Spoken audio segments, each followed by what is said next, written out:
آقای محب در یک پیام توییتر گفته است Peace is coming.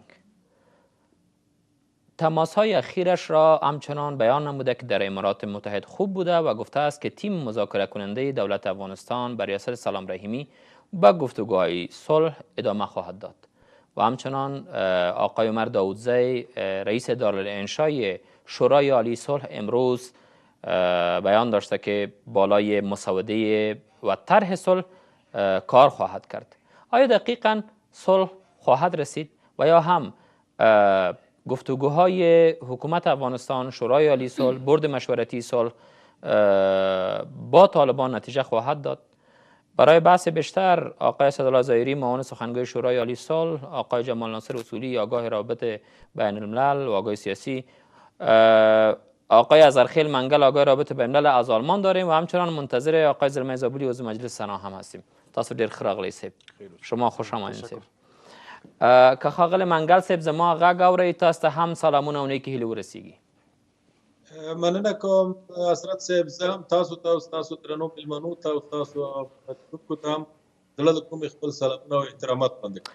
منګل صاحب، له تاسو نه به پیل کړو. تاسو د دې سولې مسله تعقیبوئ او په ابوظبي کې په اماراتو کې د سولې مسله نن پای ته ورسېده.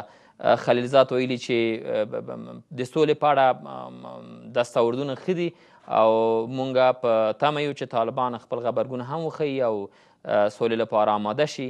دلته په افغانستان کې په کابل کې ښاغلی عمر داودزي هم ویلي چې مونږ په یو طرحه باندې کار کوو، هغه د سولې لپاره ده. آیا دغه سوله به نتیجه او پایلې به ولري او که څنګه؟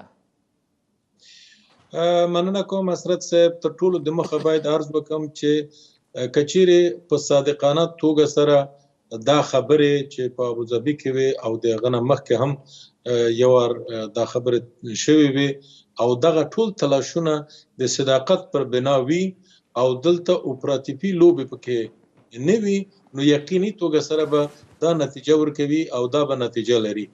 ځکه د افغانستان خلک د جنګ نه خسته شوي دي او د افغانستان خلک سوله غواړي، خو متاسفانه د سولې ابتکار یا د سولې په اصطلاح راوستل د دوی په وس کې نه دی. نو له همدې کبله منطقوي او جهاني بازیګران په دې لګیا دي.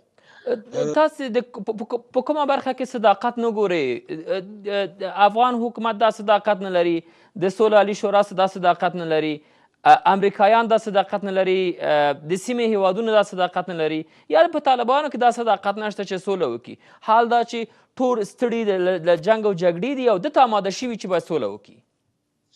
وګورئ، که چیرې د طالبانو نه را شروع کو د هغوی په خبرو کې دا د دوی د خبرې په صداقت ولاړې وي، نو بیا باید د سولې لپاره هیڅ نوع پیشرط، یعنی د مذاکراتو لپاره باید پیشرط موجود نه وي او سوله به یقینا چې پیشرطونه ولري.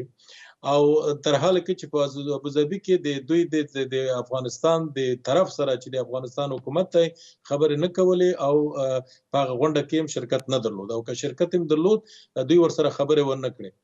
د امریکایانو لپاره باید ووایو چې که چیرې هغوی په صادقانه توګه دغه پروسه پر مخ بیایي، نو دا باید د افغان ملت نه پټه نه وي او هلته چې طالبان هم ردوي د موقتې ادارې او ځینې نور وړاندیزونه باید په دې خبرو کې باید ونه شي. او کله چې امریکا ادعا کوي چې موږ د بین الافغاني تفاهم لپاره زمینه جوړوو، نو بین الافغاني تفاهم کې خود د افغانستان حکومت، د افغانستان خلک هم راځي، یوازې طالب نه دی چې د پاکستان او سعودي عربستان او د قطر د نورو نمایندګانو سره او د دوی سره په خبرو کې وشي. دلته هم سوالونه موجود دي. بله منګل صاحب، دا نو د طالبانو تېروتنه وي چې افغان حکومت د لوبې او د جنګ او جګړې یوه برخه نه مني او نه ګڼي. که چیرته طالبان له امریکا سره هم سوله وکړي، آیا تاسو په دې باور یاستئ چې افغان حکومت د سولې لپاره یو سرخوږی جوړ کړي؟ نه، زه په دې باور نه یم چې افغان حکومت د سولې لپاره سرخوږی جوړ کړي، ځکه هغه هم د امریکا د کومکونو باندې استوار حکومت دی او هغه هم چون ویلي دي چې موږ مذاکراتو ته آماده یو او پخوای دا خبره کړې ده، نو بنان هیڅ منطق نه لري چې هغه د دلته دا مشکل را ایجاد کړي. زما عرض هغه منطقوي هیوادو باندې هم وو که تاسو یو 15 کاله پخوا څرته وروسته ولاړ شئ نو وګورئ چې په هغه وخت کې هم همدغه درې هیوادونه وه چې مجاهدینو ته وی چې تاسو مستقیما د افغانستان د وخت حکومت ډاکټر نجیب الله سره خبرې مه کوئ، بلکې هغه ته ولاړ شئ، مستقیما ماسکو ته ولاړ شئ. نن هم هغه تاریخ تکراریږي او همدغه هیوادونه طالبانو ته وایي چې تاسو مستقیم فشار راوړئ په دې باندې چې تاسو د امریکایانو سره خبرې وکړئ. او تر ټولو منګل صاحب بیرته په همدغه بحث ګرځم، خو یو شی ته اشاره وکړئ چې ګوري طالبان له افغان حکومت سره کېناستل او د خبرې هم ونه کړې. دلته داوزي صاحب چې اوس د دارالانشا د سولې د عالي شورا د دارالانشا رئیس ټاکل شوی وایي چې موږ په طرحه باندې کار کوو. طالبان خبر نه دي، طالبان آماده نه دي چې افغان حکومت سره کینی. دوی په کوم طرحه باندې کار کوي؟ خو د دوی د موقف لپاره د دې لپاره چې دوی یو شورا ده د بل چاره هم نه لري، همدا خبره باید وکړي د دې لپاره چې دوی داسې وانموده نشي چې ګوی د دې مسلې نه یا د دې پروسې نه د باندې دي. یقینا توګه باید دغه شی وکړي. ولې تاسو ته معلومه ده د شورا د څو کله په اصطلاح موجودیت لري، کچېرې طرحې کولای نو طرحه به ډیره پخوا وړاندې شوې وای او په یوه وریانت کې نه په مختلفو وریانتو کې وړاندې شوې وای تر څو طالبانو دا منلي وای او لاقل یو د منطقوي اجماع لپاره په کار شوی وای. دا خو طبیعت. مننه منګل صاحب، زه بیرته ګرځم په همدا بحث. مننه، بیرته راګرځم. غواړم له ښاغلی ظاهري صاحب نه وپوښتم. آقای ظاهری، امروز سر بالای طرح آقای عمر دوزی در یک نشست خبری گفت که ما سر مسودی تعهدات صلح معاهده صلح صحبت میکنیم، در حالی که شما هیچ هم روزانه به خاطر گفتگو با طالبان ندارین، یا چیزی که امریکا میگن با او سر معاهده کار میکنین، یا نه شما خودتان یک اجندا دارین که سر اجندا باید کار بکنین، در حالی که طالبان با شما در این نشست آماده حاضر و گفتگو نشدن. با نام و یاد خدا، عرض سلام و ادب و احترام خدمت شما و بینندگان شما و مهمانان گرامی در برنامه. به ارتباط سوال شما که شورای صلح بر اساس او مسئولیت و مکلفیتی که داره باید تلاش بکنه، کوشش بکنه تا به هر حال زمینه‌های گفتگو و پروسه صلح در افغانستان را کمک بکنه و او را به هر حال مدیریت بکنه. بنابراین آنچه که امروز گفته شد از زبان آقای دکتر داوزی رئیس دارالانشا شورای صلح، در واقع ما به دنبال این هستیم که یک نقشه راه، یک طرح را آماده بکنیم که بر اساس اون طرح، بر اساس اون بر واقع نقشه راه، زمانی که حکومت و تحریک طالبان پشت میز مذاکره حاضر میشه به گفتگوی مستقیم میپردازه، در واقع یک چارچوبی، یک میکانیزم برای مدیریت پروسه و یکی فرصت طلایی که رخ میدهد و او فرصتی که به دست میاد از او حد اکثر استفاده بشه، حداقل یک میکانیزمی، یک سازوکاری باشه. چون اگر سازوکار نباشه، اگر میکاری نباشه، در خلالش او نمیتونید پروسه صلح رو مدیریت بکنید. پس بنابراین امروز زمینه ها و روزنه های آغاز گفتگوی حکومت و تحریک طالبان مشاهده میشه. مذاکراتی که الان در امارات وجود داره و این در واقع یک مقدمه است. در حالی که هیچ باهاش حاضر نشد، حتی در سایت خبری خودم نوشته کردن که ما حاضر نیستیم با حکومت افغانستان صحبت بکنیم و جز اجندای ما نیست. شما در چه خود خوش هستین؟ به هر حال این روند طولانی نخواهد شد. بناگزیر دو طرف اصلی قضیه یعنی تحریک طالبان و حکومت هر دو باید حاضر بشن. دو طرف طرح اصلی قضیه آل امریکا و ببینید شما ایالات متحده آمریکا و شخص آقای دکتر خلیلزاد و همکاران منطقه‌ای در واقع اینها امو مساعی جمیله یا بخشی از تشریک مساعی ایالات متحده آمریکا رو داره مدیریت میکنه که او عبارت است از تسهیلگری یا تسهیل کننده گفتگوهای بین الافغانی. مذاکره به این معناست. آقای خلیلزاد قبلا سفرهای متعدد متنوع به افغانستان داشتن، با مقامات مختلف، با نهادهای مختلف، جریانهای مختلف، با اعضای شورای صلح، رهبری شورای صلح ملاقات‌هایی داشتن. می‌طلبید و ایجاب می‌کرد که با یک طرف اصلی قضیه که عبارت باشه از تحریک طالبان با اونها هم از نزدیک گفتگو داشته باشه تا اونها رو به هر حال اقناع بسازه، قناعت اونها تحصیل بکنه که آماده بشه، آماده ورود به یک پروسه کلانتر که او پروسه کلانتر عبارت است از مذاکره مستقیم با حکومت وحدت ملی. بنابراین نشدن. خب حال گفتگوهای صلح تا مسئله اداره موقت، مسئله تبادله زندانیا، مسئله خروج امریکا از افغانستان، هم مسائل عمده‌ای هستند که باید نقش حکومت افغانستان و شورای عالی صلح می بود. حتی شما در هیچ کدامش نقش نداشتین. پاکستان، امارات متحده عربی، عربستان سعودی از جمله کشورهایی هستند که نقش عمده و کلانه داشتن. فکر نمیکنین شما بیرون از کار ماندین و امروز طرحهایی را به خاطر دلخوشی خودتان میسازین؟ ببینید شما، هنوزم ما در آغازین مرحله قرار داریم، هنوزم به مرحله بی‌دوستان به اینکه موضوعات روی میز گذاشته بشه، روی اونا بحث بشه نرسیدیم. و شورای عالی صلح یک نهاد فروملی هست که در داخل کشور به حال حسب وظیفه داره تلاش بکنه، کوشش بکنه. در بیرون اگر دعوت بشه و زمینه‌ها فراهم بشه، طبیعی است که آمادگی و توانمندی و این ظرفیت لازم را داره که به هر حال تسهیل بکنه، هماهنگی بکنه. اما خب به هر حال این جریانی که داره اتفاق میفته، الان مذاکراتی که در امارات متحده عربی، این در خارج از کشور هستن. خب این نیازمند این است که میزبان دعوت بکنه، سایر مکانیزم‌ها و سایر زمینه‌ها فراهم بشه تا شورای صلح در اونجا به ایفای نقش بپردازه. پس بنابراین ما این به منظور این نیست که شورای صلح به عنوان یک مرجع در حاشیه است. ببینید بحث صلح افغانستان چند زل کلان داره که با چند زل باید در نظر بگیرید. یک طرف طالباست که زل مهم و کلانی است که صحبت میکنه که اونا میخواین که هر چه عاجل صلح صورت بگیره، تعهد صورت بگیره و با حاکمیت برسن. حتی مسئله اداره موقت به شرط هم گفتن و ضمانت کشورهای مانند عربستان سعودی و پاکستان اعلان کردن. طرف امریکا هم علاقمند است که بسیار تیز صلح بیاید. و یک طرف دیگه که حکومت افغانستان از شورای عالی صلح است، بورد مشورتی است، اینا میخواین وقت کشی کنن، میخواین که وقت بگذارن. حتی رئیس جمهور غنی باورشان ای بوده که به بسیاری از باورهای آگاهان که میخواید این 5 سال هم بدون صلح بگذارن. ببینید شما، شورای عالی صلح نسبت به برقراری صلح و ساختن صلح بسیار حریص است. به همین دلیل ما هر تلاش را، هر کوشش را از هر آدرسی که باشه، در هر کجایی که دنیایی باشه، اما رقم که خود آمادگی داریم در هر نقطه از دنیا، ولو که در قعر جهنم که باشه، آمادگی تسهیلگری و هماهنگی را داریم.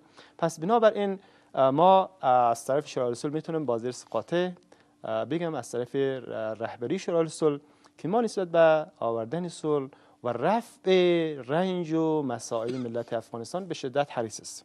از تمام ظرفیت‌ها استفاده می‌کنیم که حریص هستین، ولی بسیار حراستتان دوامدار است. مردم می‌خواهند تصویر ببینند در حالی که شما در 7 سال گذشته هیچ نتیجه ندادین. درسته، به هر حال ولی وقتی که امریکا اقدام کرد تاثیر کلان گذاشته شد. ببینید شما، این ایالات متحده آمریکا یک دفعه ابتدا و ساکن که اقدام نکرده است. زمینه‌های داخلی، زمینه‌های منطقه‌ای به شدت فعلا آماده هستند. امروز ما اجماع ملی داریم در سطح منطقه. خب اگر تغییری در نگرش پاکستان می‌بینیم، یک بخش فشار ایالات متحده آمریکاست، بخشی هم در واقع به یک نوع فشار افکار عمومی جهان اسلام هستند. بله آقای زهیری، ما تشکر.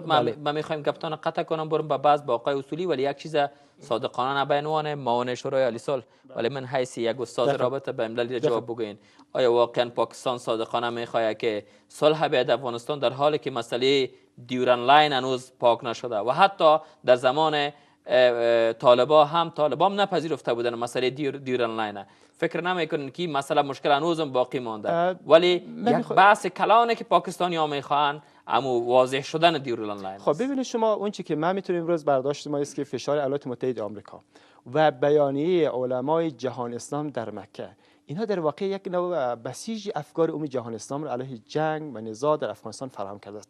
پاکستان هم بناگزیر باید خود را در مسیر این تغییر قرار بده و تصور ما است، امیدواری ما است که با فشار ایالات متحده آمریکا، با فشار افکار عمومی که از نظر اخلاقی یک نوع در واقع مسئولیت و الزام آوری اخلاقی متوجه پاکستان میکنن، پاکستان به هر حال ارتش پاکستان تغییر نگریش بده و ما نشانه‌هایی از تغییر رویکرد در پاکستان، در سیاست پاکستان در قبال افغانستان را میبینیم.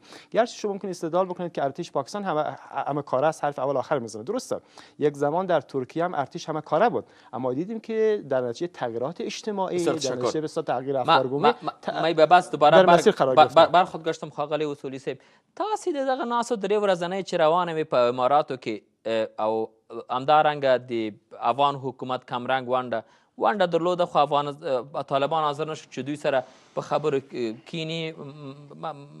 پلاوی هم لاړ، ښاغلی سلام رحیمي هملته پاتې شو، بیرته راورسېدل کابل ته. تاسې دغه څنګه ارزوئ او آیا سوله نږدې ده؟ سولې ته مونږ رسېدی شو؟ لویه بخښونکي خدای په نامه مجلس ګډونوالو ته د ټلویزیون لیدونکو ته سلامونه. ګورئ افغانان په جنګ کې ښکیل دي، اوس په پردۍ جګړه کې ښکیل دي. موږ ته دا مهمه نه ده چې سوله څوک راکوي، سوله له کومې خوا راځي، د شرق راځي، د غرب راځي، د هر لوري چې راځي موږ ته سوله پکار ده. موږ دپاره ونه مهمه نه ده، منم پکار ده. افغانان وژل کیږي، د هره ورځ په لسهاوو افغانان اخوا و دېخوا وژل کیږي، ماشومان یتیمان کیږي، کونډې رنډې، دلته بیخي فابریکې د کونډو رونډو جوړې شوي. مهم موږ ته څه دي؟ هغه څه دي چې موږ ته سوله راکړي. امریکا او پاکستان دوه هغه جهتونه وو چې موږ پخوا هم ویل د سولې او د جګړې کلي دواړه د دوی سره دي. خصوصا امریکا، د امریکا سره د جګړې او د سولې کلي وه. 18 کاله موږ هم دا نارې ووهلې چې دغه کلي راوباسه، جګړه د بنده که او افغانان سولې ته اړتیا لري. دغه سوله باید راشي او په نهایت کې باید راشي. طالبان که نن د امریکا سره خبرې کوي، سبا یا بله ورځ به مجبور دي چې دوی د افغانستان د حکومت سره کینی. ځکه که یو خوا په جګړه کې امریکا ښکیله ده، په مستقیم ډول افغانان یا افغان دولت چې له دې خوا دی دا هم ښکیل دی. په دې حکومت باندې باور نه لري، دا وایي یو لاسپوڅې حکومت ده او موږ له اصلي منبع سره غږیږو. دوی د هغوی باور همدا ده ښاغلی اصولي صاحب. یو د جنگ دوام دی او یو د سولې راتلل دي یا د سولې راوستل دي. افغان حکومت هم باید بیا ورته ووایي چې موږ هم تا سره نه کینو، بیا موږ هم د پاکستان د اسلام آباد سره کینو. که د افغانستان د حکومت سره امریکا په مختلفو برخو کې مرسته کوي، په قانوني ډول یې کوي، خو طالبان ستا سره یې په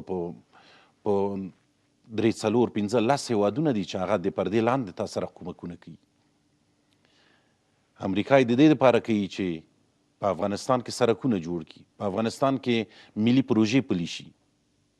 هند د دې لپاره کوي چې په افغانستان کې ملي پروژې پلي کړي.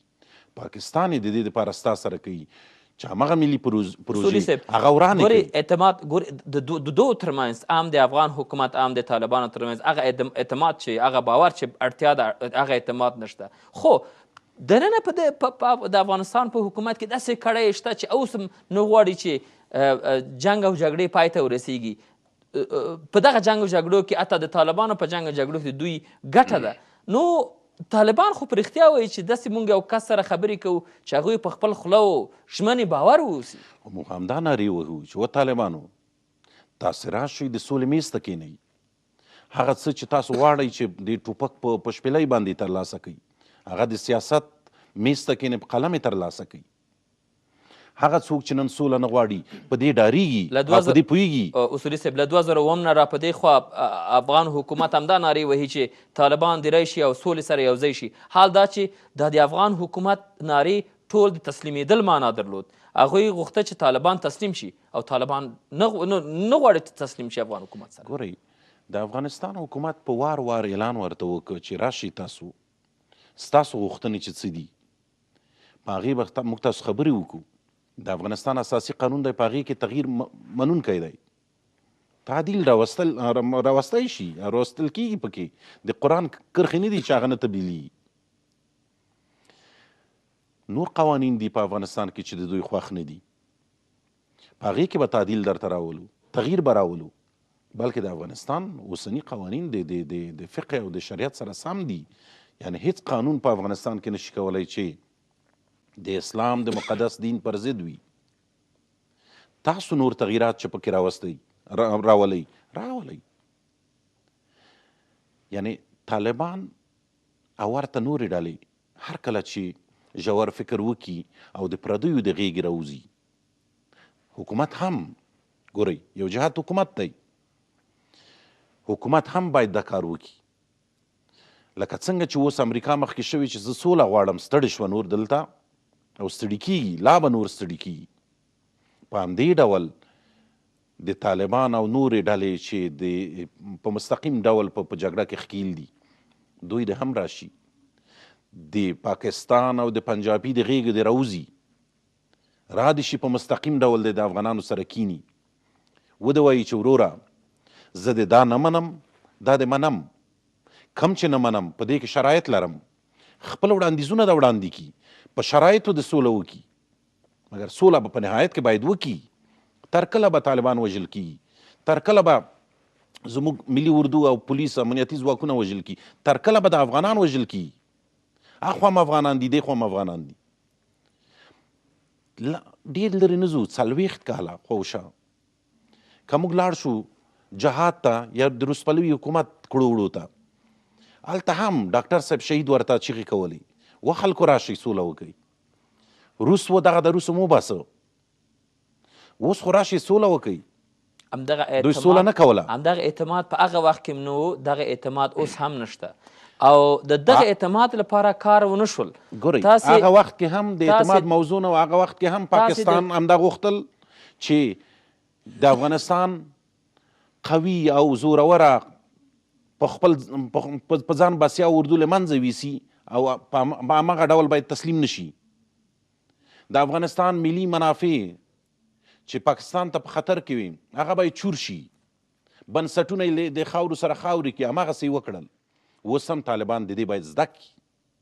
و طالبانو وګورئ د کاسې لاندې کاسه ده، دولت در سره مني، امریکا در سره مني چې امریکا به وځي، در سره مني چې په قوانینو کې کم قوانین په اساسي قانون کې ستاسو سره کوم تغییرات دي هغه در سره مني، راشئ. ولې خپل وژنه کوئ؟ ولې ورور وژنه کوئ؟ اوس آیا په دغه موضوعاتو سره سره که طالبان ونه غواړي افغان حکومت سره کینی، سوله راتلی شي؟ ګورئ هره جنا چې ونه غواړي چې سوله راشي، سوله نه راځي. بلکې په لویه کې وایو چې که امریکا او پاکستان ونه غواړي سوله نه راځي. که دغه دوه پخلا شول سره په افغانستان کې سوله راځي. د دې تضمین زه کوم، د دې تضمین افغانان کوي او د دې تضمین تاریخ کوي چې همدغسې ده.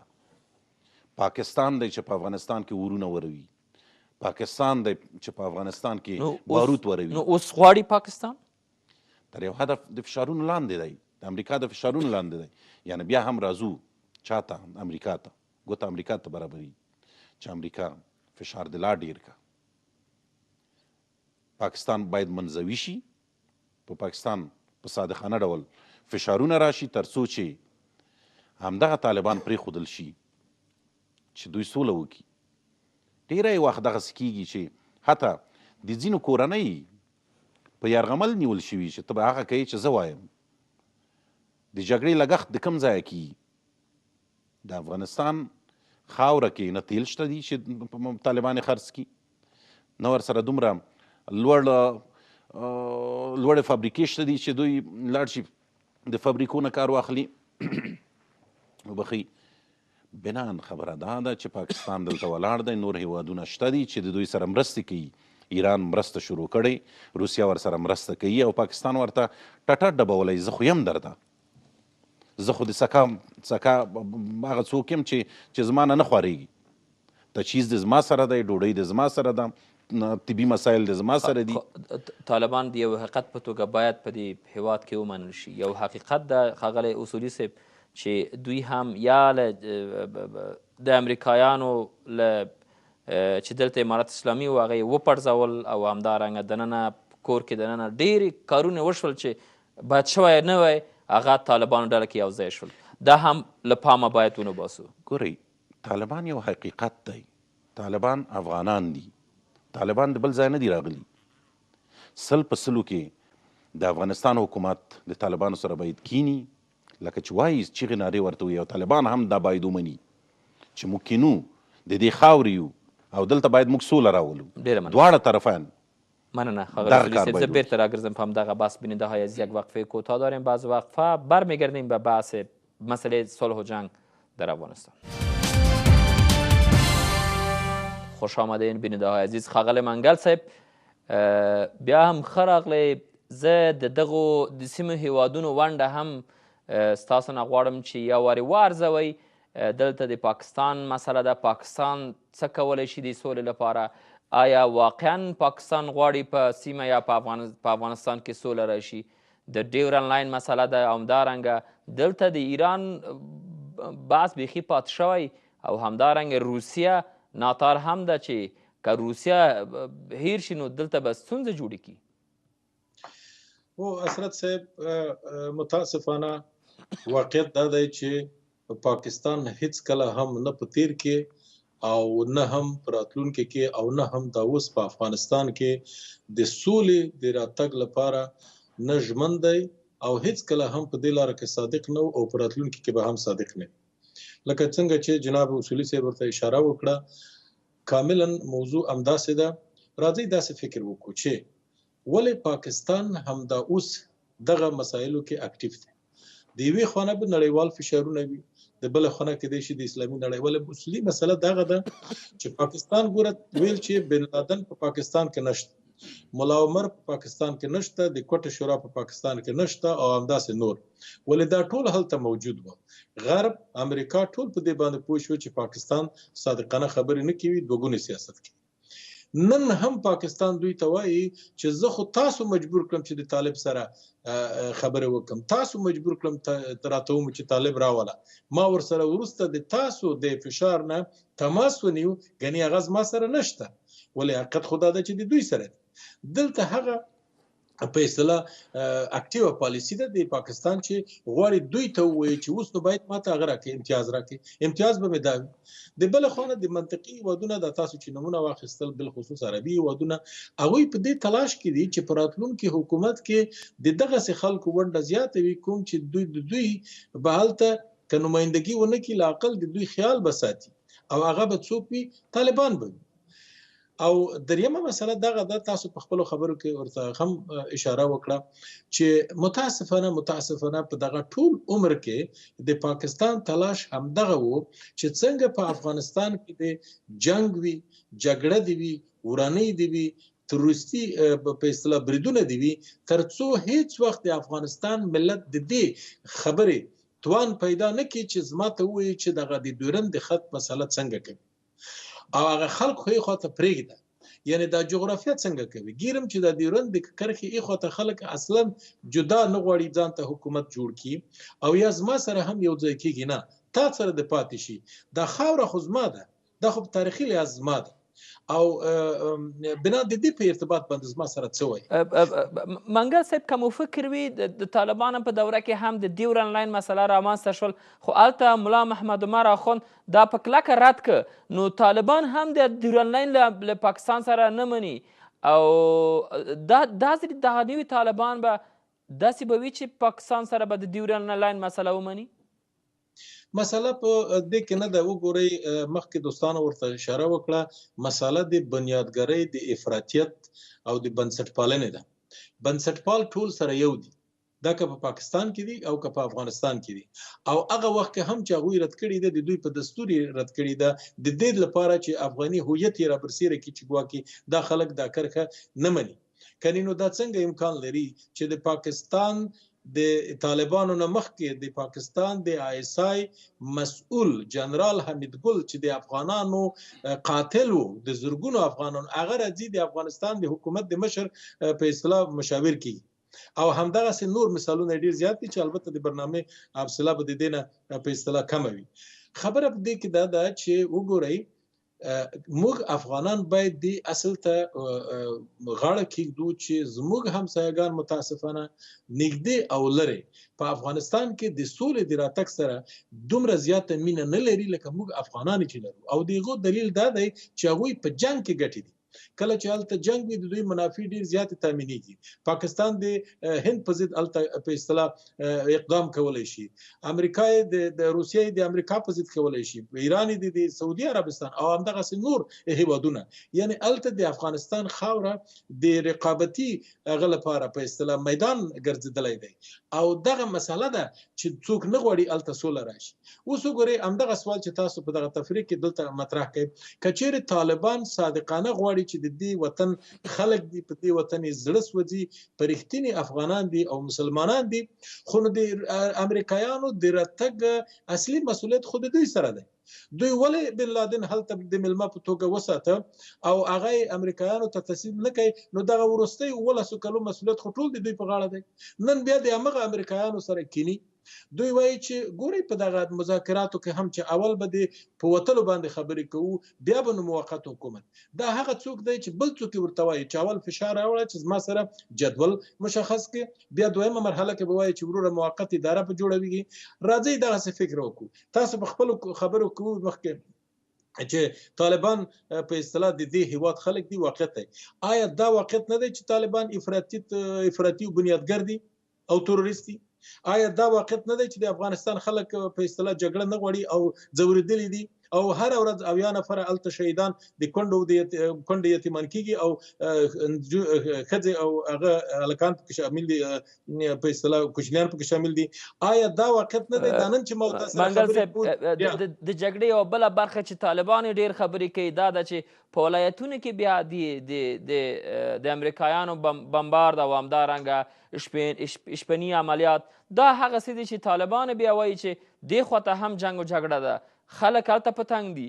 تاسې یوه برخه خلک هم باید هیر نه کړئ چې هغه د ولایتونو د کلو بانډو خلک دي، دوی هم غواړي چې سوله راشي. یعنی موږ یې نه پرتله کوو چې دا لوبه او هغه لوبه دواړه جنګ او جګړې دي.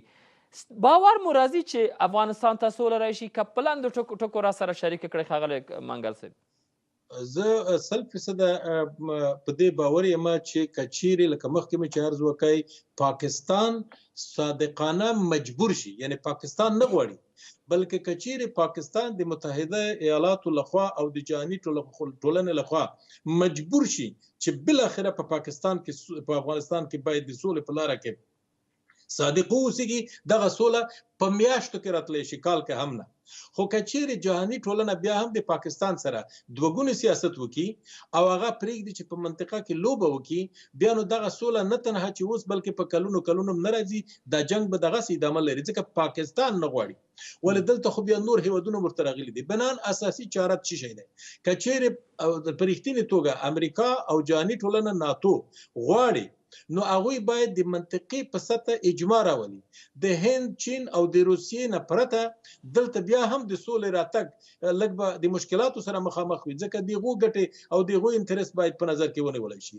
بناهن په کل کې ناتو، امریکا، چین، روسیه او هند دغه پاکستان باندې باید فشار راوړي چې پاکستان مجبور شي اول افغانستان ته ټول تروریستي عملیات بند کی، دویم په طالبانو فشار راوړي چې د افغانستان د حکومت سره مستقیما خبرو ته کینی او د مستقیما خبرو کې دغه 15 قوتونه نظارت وکړي چې هر هغه څه چې د ملت په ګټه وي.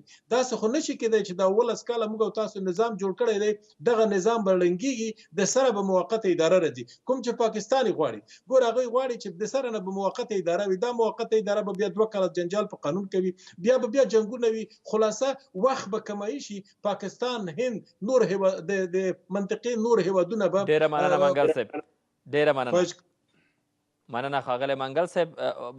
جناب استاد، شورای عالی صلح وظیفه شورای رسل در کجا شروع میشه؟ بعض در حالی که باورتان است که ما کارهای سر اجندا و طرح کار میکنیم و چندین سال پیش هم سر همین طرح شما کار کرده بودین و باید به خاطر تقویه شدن طرح حال اقدامات عملی انجام میشه. به هر حال شورای صلح استراتژی و اهداف و ختمش کاملا مشخص بود، اما با توجه به تغییراتی که فعلا به وجود آمده نیازمند بازنگری. چی تغییرات؟ آیا بحث صلح با طالبان به کدام تغییر دیدن؟ به هر حال فعلا به هر حال ورود جدی ایالات متحده آمریکا به مسئله صلح در افغانستان و تغییری که به هر حال ما خوشبین هستیم که تبدیل به واقعیت بشه از سوی پاکستان، و اینکه تحریک طالبان هم به حال سیگنال های مثبت و آمادگی های خودشان را ابراز داشتن مبنی بر اینکه مشکل را از طریق گفتگو و مذاکره با پیدا کردن یک زبان یا منطق سیاسی حل بکنه. خب اینا به هر حال یک سری تغییرات هست که متناسب با اینا به هر حال اهداف و استراتژی هم به هر حال باید بازنگری بشه، چون مسائل اجتماعی سیاسی یک امر سیال و یک امر شناور هستند. اما شما گفتید و جایگاه یا وظیفه مسئولیت شورا اصول. خب جایگاه شورا اصول یک نهاد مستقل به طرف هماهنگ کننده و تسهیل کننده بین دو طرف هستند. یک طرف تحریک طالبان، یک طرف هم حکومت وحدت ملی. فعلا ما در قسمت آگاهدهی، در قسمت در واقع تحکیم و تقویت اجماع ملی مبنی بر ضرورت صلح، مبنی بر نیازمندی صلح، که صلح یک امر فوری ضروری و یگانه راه سعادت و عزت و کرامت افغان هاست. خب این کارهای انجام شده و در سطوح محلی، در سطوح ملی، در سطوح منطقی اقدامات انجام شده و زمانی که به هر حال همه این تلاش ها به یک نتیجه مشخص منجر بشه که او عبارت از گفتگوی مستقیم باشه، وقت تطبیق از توافقنامه ها یا تضمین رفت آمد های هیئت هایی که به هر حال احیانا از سوی طالبان ان شاء الله روز اتفاق بیفته که در کابل بیاد، در سایر شهرهای کشور که مذاکره بکنه، خب یک تضمینی میخواد، ضمانتی میخواد، یک هماهنگ کننده میخواد. وقتی که به هر حال توافقنامه امضا میشه این نیاز به نظارت داره، دوباره چگونه تطبیق بشه اینا نیاز به نظارت داره. اینا تماما وظیفه شورای صلح هست حسب آنچه که لایحه جرگه مشورتی در سال 1389 به این نهاد سپرده است. پس بنابراین وظیفه شورای صلح کماکان و قوت خود به هر حال متوجه شورای صلح هست و ما آگاه به این مسئولیت و مکلفیت و وظایف هستیم. آقای ظاهری، باورتان است که جنگ در افغانستان ختم خواهد شد و صلح نزدیک است؟ ببینید شما، ما باور ما بر این است که به هر حال سنت‌های اجتماعی و سنت‌های جوامع بشری نشان میده و کشورهایی که وضعیت مشابه افغانستان را داشتن منازعه داخلی بسیار بازنده و برنده نداشتن. همه یا برنده هست یا همه بازنده است. فکر می‌کنید قضیه افغانستان قضیه داخلی است؟ به هر حال اصل منشأ داخلی است. ببینید شما اگر آتش زیر خاکستر نباشه، این بادی که از بیرون میوزه، شما ببینید روی خاک اگر زیرش آتش نباشه، هر چی باد بوزه این چیزی شعله‌ور نمیشه. پس نقش عربستان سعودی، پاکستان، روسیه، چین یا چی است؟ حالا میرسم امروز که به هر حال ریشه این منازعه قطعا در داخل جای شک نباشه تردید بکنیم. عوامل بیرونی عوامل عارضی است، عواملی است که به هر حال این آتش رو شعله‌ور می‌سازد. ما الان باید تلاش بکنیم، کوشش بکنیم که زمینه‌ها را از بین ببریم. شورای عالی صلح انجام دادن. به هر حال برای اولین بار در کشور نزدیک به 4,000 از عالمان دین آمد، به هر حال فتوا دادن. عملاً مشروعیت جنگ در افغانستان ریشه‌کن شد. امروز به هر حال عربستان هم به عنوان یک کشور تاثیرگذار اسلامی عرض کردم که اگر ما امروز تغییری را در نگرش پاکستان احساس می‌کنم، در همین کشور عالمان تمام جهان اسلام آمدن جمع شد، گفتن منازعه افغانستان هیچ مبنا و هیچ توجیه دینی و شرعی نداره. امامان حرمین نداره یک هفته در چندین هفته اعلان کردن که این فتنه است. خب امروز در واقع این بیانیه یا این در واقع اعلام علمای جهان اسلام یک نوع الزام سیاسی اخلاقی متوجه زمامداران و نخبگان و عموم مسلمانان کرده است. پس بنابراین همه موظف است، همه مکلف است. اما ما رد نمی کنیم که منازعه افغانستان ابعاد مختلف داره، ابعاد منطقی هم داره به دلایل، ابعاد فرامنطقی هم داره، ولی ما تلاش بکنیم که به هر حال ما خودمون صلح رو بسازیم. اگر ما نخواهیم صلح رو نسازیم، دیگرها اگر بخواهند امکان پذیر ما حکومت افغانستان، ما مردم افغانستان. خب مردم افغانستان کی نمیخواد؟ مردم افغانستان که ما هستیم، ما با زبان میخوایم که صلح بیاید. عرض حضورتون که مردم افغانستان میتونه هم حکومت جدی رو بر فشار جدی رو بر حکومت وارد بکنه و هم بر تحریک طالبان مردم افغانستان به کار بکنه که زمینه یارگیری مخالفان رو بسیار محدود بکنه و حکومت هم یک سری کارهایی بکنه که عملا مردم افغانستان به هر حال آماده تر بشه، مصمم تر بشه که تلاش‌های از اون فعالیت‌ها به سرانجام برسد. امروز اگر تحریک طالبان بخوان، مردم افغانستان یعنی تحریک طالبان و حکومت بخواهد، من فکر میکنم که به هر حال اگر دنیا هم نخواهد بازم صلح ساختنی است. صلح ما خود افغان ها بسازیم. من فکر میکنم که این تصویر یا این برداشت صلح آمدنی است. من میگم صلح آمدنی نیست، صلح ساختنی هست. صلح از جنس بخت نیست، از جنس بسیار چانس نیست، یا از جنس حوادث طبیعی نیست، مثل سیل و زلزله که بر سر انسان ها بیاید و آوار بسیار ایرانی بیارد. ما در کلمات با شما بازی نمیکنم که بگم که صلح ساختن یا صلح آمدن به دست خودمون ساخته میشه. ما افغان ها تصمیم بگیریم، با هم گفتگو بکنیم، مشکلات حل بکنیم، اینجاست که صلح ساخته میشه. اگر نه بسیار به هر حال ما تشکر میکنیم از همکاران بین‌المللی، تشکر میکنیم از ایالات متحده آمریکا، ولی در نهایت این کلید اگر بسیار معضل اگر بسیار کشیده بشه، بازم ما افغان هستیم باید مشکل حل بکنیم و ما افغان هستیم باید گفتگو بکنیم. دیگرها به هر حال تا کی میخواد بالاخره ما باردوش دیگرها باشیم یا تا کی میخواد با ما همکاری کنیم. در نهایت من میخوام این بگم که کلید صلح دست خود افغان هست. بسیار تشکر. خود تا ایدم هم افغانا داد میزنن که صلح در افغانستان به خاغلی اصولی صاحب تاس دغه سوله نږدې ګورئ او که څنګه آیا زړه مو په دې ډاډ رسېدلی چې سوله راتلی شي افغانستان ته او ټول درګیر غاړې دته بې پای ته رسېدلي چې نور جنګ جګړې نه کوو او سولې ته راځو؟ لومړی راځم دې ته چې سوله لکه څنګه چې مخکې وویل د سولې جګړې کلیم د دوو هیوادونو سره وبلله. د افغانستان جګړه هم افغاني جګړه نه ده، دا جګړه د افغانانو ترمنځ نه ده، دا جګړه پردۍ جګړه وه. پردۍ جګړه عین د امریکا په زرګونو کیلومتره اخوا امریکا راوړه افغانستان ته. کله چې امریکا دغه جګړه راوړه سره د عربانو چې بن لادن و، زموږ سره و امریکا مشکل نه درلودل، مشکل خو د بن لادن سره و. جګړه پردۍ شوه که نه، په سیمه کې هیوادونو ببوزي ورته پیل کړل. شپه او ورځ همدې ته پوکي ورکوي چې د اور لا ډیر شي. دلته څه وشول؟ افغانان کرا شول، افغانانو ته پیسې ورکړل شوې، افغانان کرا کیږي ډیر زر، لکه د 40 کلونو کې چې وي نو هره خوا کرا کیږي.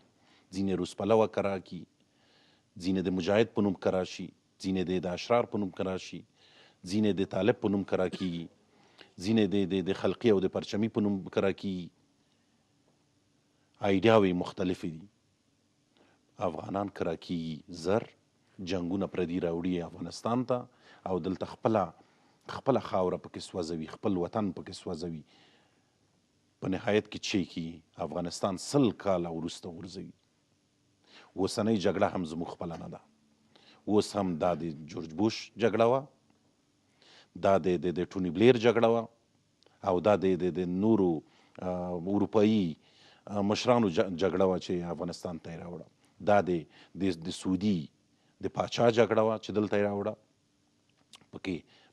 پکې خرڅ او وسوځېدل څوک، خرڅ هم شو پکې موږ، کرام شو پکې موږ او موږ هم سوځېدو.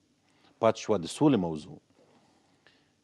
یوې خبرې ته غواړم راشم، دا ده چې که امریکا په رښتیا هم په افغانستان کې نور ستړي شوي، دوی نو بیا په صادقانه ډول په پاکستان فشار راوړی شي چې نور د دغې لوبې څخه په شا شي. چون دغه لوبه چې شروع شوې وه د امریکا په خوله شروع شوې وه که نه. امریکا 10 کاله مخکې 15 کاله مخکې هم لیده چې په پاکستان کې طالبان سره راټولیږي، هلته تجهیزیږي، هلته ټریننګ سنټر ورته جوړیږي، هلته مسلح کیږي او افغانستان ته رالیږل کیږي.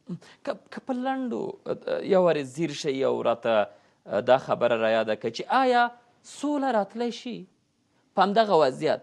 دلته د پاکستان مسله ده، اخواته ایران ده، دې خواته نور هیوادونه دي، دننه کور کې هم کرا شوي او دکانداران هم شتون لري، دغه دکانداران هم خپل ګټه ګوري. نو دغه کړکېچ او ناورین وضعیت سره او د امریکا صداقت هم ورسره، آیا سوله راتلی شي؟ په نهایت کې به هم سوله راځي. د که نن یو که سبا یي، سوله باید راشي. دواړه غاړې ستړي کیږي، طالبان هم ستړي کیږي، دولت هم ستړی دی او طالبان اوس هم ستړي دي. دا د مرګونو څخه هره ورځ په دوی بمبارۍ دي، هره ورځ د دوی سره جګړه ده، هره ورځ دوی مړه کیږي. دې خوا که زموږ ملي اردو او امنیتي ځواکونه شهیدانېږي، دوی هم مړه کیږي. په مقابل کې د دوی هم همدغه وینه بهیږي. بنان دواړه غاړې باید نور سوله وکړي، نور ستړي شوي دي. ګورئ د انقلاب د جګړې څخه که څومره جګړه چې د جهاد په وخت کې وه د هغې نه هم دا وغځېده. 18 کاله وشول چې دلته په افغانستان کې اوس جګړه روانه ده. تر کله به دا جګړه وي؟ تر کله به دلته افغانان لوټې او خاورې کیږي؟ یعنې په نهایت کې هم پکار ده چې نور افغانان سره کینی، ووایي چې نور د پردیو د غېږې راوځو، نه منو، نه د پاکستان منو، نه د امریکا منو، نه د روس منو، نه د ایران منو. دلته موږ خپله په خپلو منځو کینو لکه دوه ورونه. بنان که په خپله سره جوړجاړی یې ونه که، په خپله یې جوړجاړی په نهایت کې ونه که او د دوی د غېږې راونوتو، دوه خبرې دي، یا به دوی سوله راولي او یا به موږ د دوی د غېږې راوځو، نو بیا سوله راتلی شي. ډېره مننه ښاغلی اصولي صاحب، آقای ظاهري، ښاغلی منګل صاحب، تاسو نه ډېره مننه.